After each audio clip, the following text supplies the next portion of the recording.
기도하겠습니다. 참으로 좋으신 우리 아버지 하나님, 오늘도 이 하루를 시작할 수 있는 생명과 또 시간과 모든 은혜를 주심에 감사드립니다.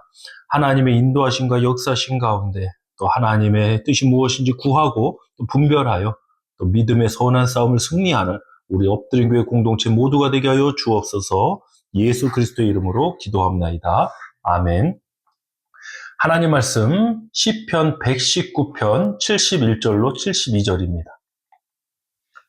고난당한 것이 내게 유익이라. 이로 말미암아 내가 주의 율례들을 배우게 되었나이다. 주의 입의 법이 내게는 천천 금은보다 좋으니이다. 아멘.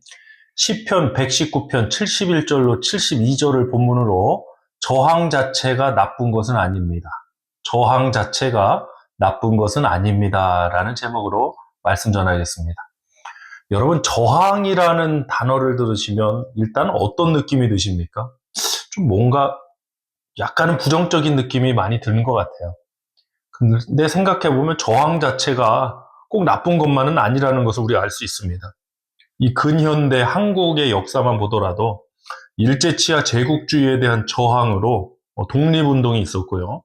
또 공산주의에 대한 저항, 독재 정권에 대한 저항, 참 많은 사건들이 한 나라의 역사 속에, 민족의 역사 속에 있었습니다. 우리 개인의 인생도 마찬가지입니다, 여러분. 저항되는 일들이 참 많아요. 저항이란 무엇이냐? 쉽게 말하자면 반대되는 힘입니다. 내가 이쪽으로 나가고자 하는데 이쪽으로 바람이 부는 거예요. 대표적인 게 공기저항입니다. 새가 날아오를 때 여러분, 공기저항이 있는 것이 좋을까요? 없는 것이 좋을까요?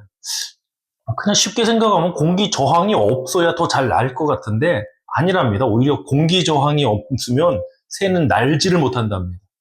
공기저항이 없는 상태를 진공상태라고 부르는데요. 진공상태에서 새가 날아오를 수가 없다고 그럽니다. 우리 인생에도 반대되는 힘을 만날 때가 있습니다. 저항되는 일들이 있어요. 최근에 이제 우리 공동체, 우리 전도사님 또 수술도 받으셨는데 갑작스럽게 이런 질병이 찾아오든지 어떤 재정적인 문제가 찾아오든지 정말 생각지도 못했던 그러한 저항되는 일들 우리에게 찾아오는 것 같아요. 우리가 그것을 고난이라 부르기도 하고 뭐 시험이라고 부르기도 합니다. 그런데 이 반대되는 저항을 만났을 때 두 부류로 나오는 것 같아요. 첫 번째 부류는 그 저항 앞에서 무릎 꿇고 포기해버리는 거예요. 두 번째는 앞서 말씀드렸듯이 하늘을 날아오르는 저 새처럼 저항을 뚫고 하늘을 날아오르는 거예요. 요셉은 애굽의 노예 죄수라는 저항이 있었습니다. 환경적 저항이었죠. 그러나 그것을 넘어서는 하나님의 말씀하신 때를 이루는 은혜가 있었습니다. 역사가 있었습니다. 사도 바울에게 육체의 가시라는 저항이 있었습니다. 그러나 그것으로 교만해지지 않고 약한 가운데서 강함으로 하나님께 쓰임받았습니다. 저항 없는 인생은 존재하지 않아요. 중요한 것은 그 저항 통해서 우리가 어떠한 모습으로 나아가느냐가 중요한 것 같아요. 우리 71절, 72절 본문 말씀 보겠습니다. 고난당한 것이 내게 유익이라. 이로 말미암아 내게 주의 율례들을 배우게 되었나이다. 주의 법이, 입의 법이 내게는 천천 금은보다 좋으니이다. 아멘. 고난당했다고 무조건 나쁜 것만은 아닙니다. 물론 고난이 유쾌하고 모두 긍정적인 것도 아니에요. 중요한 것은 어떤 일을 만나든 그 고난을 만나든 내가 어떤 존재가 되고 또 어떠한 흐름을 갖게 되느냐, 어떤 영향을 갖게 되고 끼치게 되느냐, 이것이 중요합니다. 본문에서 시편 기자는 고난당한 것이 내게 유익이라고 말합니다. 이유가 뭡니까? 이 고난을 통해 내가 주의 율례들, 말씀을 배우게 되었다는 것. 그런데 그 말씀이 내게는 천천 금은보다 좋다라는 고백입니다. 여러분, 고난의 현장에서 우리가 배워야 할 것들이 있어요. 고난 참 힘들고 어렵고 정말 어쩌면 왜 이런 고난을 찾아왔을까? 끊임없이 질문해도 답을 못 찾는 게 고난 같은데 고난 가운데도 우리가 얻을 유익과 고난 가운데도 배워야 할 것들이 있다는 거예요. 특히 우리 하나님의 백성들은 고난 가운데서도 하나님이 나를 버리지 않으신다. 하나님이 오늘도 나에게 말씀하셨다. 하나님은 어떤 분이냐? 우리가 이것을 또 배워가는 그런 은혜가 있길 간절히 소망합니다.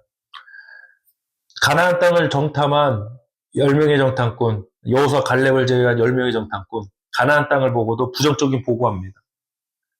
그리고 과대 해석하죠. 뭐 거기서 본 사람들 모두 다 거인들이라고. 다 그렇진 않았습니다. 물론 안악자손 거인들이 있었습니다. 그런데 그 거인들을 보고 이제 자기들은 스스로 보기에도 메뚜기 같았을 것이다. 뭐 여지없이 무너져버려요. 그 저항 앞에 무너져버리는 사람들이에요.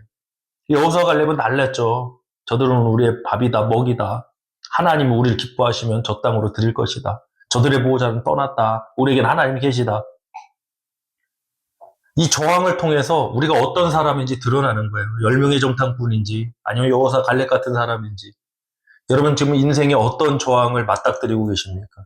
물질입니까? 환경입니까? 어떠한 형태로든 우리의 저항이라는 것이 다가옵니다. 그 저항을 만났을 때 저와 여러분이 하나님 앞에 나가고 또 하나님을 믿고 의지하는 사람 됐으면 좋겠습니다.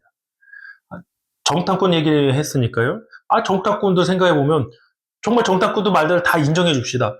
아니 그 거인들이 그 힘 있는 사람들이 그럼 현찮은 땅에 살겠습니까?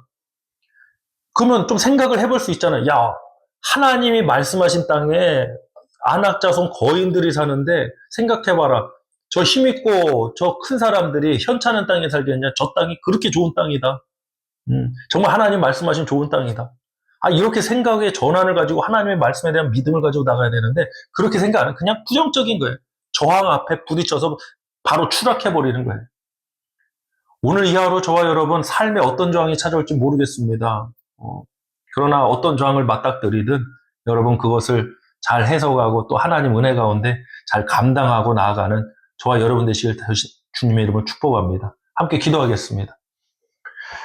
하나님, 때로는 사람 인간관계를 통해서 때로는 정말 가까운 사람들의 그 말을 통해 행동을 통해 저항이 몰려오고 또 때로는 예기치 않은 일들 통해서 저항이란 걸 만나고 질병을 통해서 저항을 만날 때가 있습니다. 이 인생의 저항 앞에 무릎 꿇는 자가 아니라 그 저항을 뚫고 저 새가 바람을 타고 하늘을 나는 것처럼 우리 엎드린 교회 성도님들 그 저항을 넘어서는 은혜와 역사와 하나님 공급하시는 축복이 있게 하여 주시옵소서. 오늘도 어떤 저항, 어떤 상황, 어떤 어려움을 만날지 우리는 알 수는 없지만 매 순간마다 매 분초마다 하나님만을 의지하고 믿음으로 나가길 간절히 소망합니다. 우리 성도님들 한 순간순간 매 순간 주님께서 붙들어 주시고 인도하여 주시고 동행하여 주시옵소서. 예수 그리스도의 이름으로 간절히 기도드리옵나이다. 아멘.